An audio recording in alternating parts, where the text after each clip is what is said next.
Hello everybody and welcome.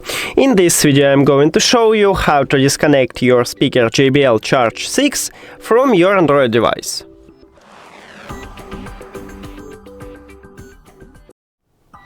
You have to start by open Settings and then go to Connected Devices. Now click the settings icon near to your speaker at the device list. And right here we have a button Disconnect, but before I tap on it, I will tell you the difference between Disconnect and Unpair.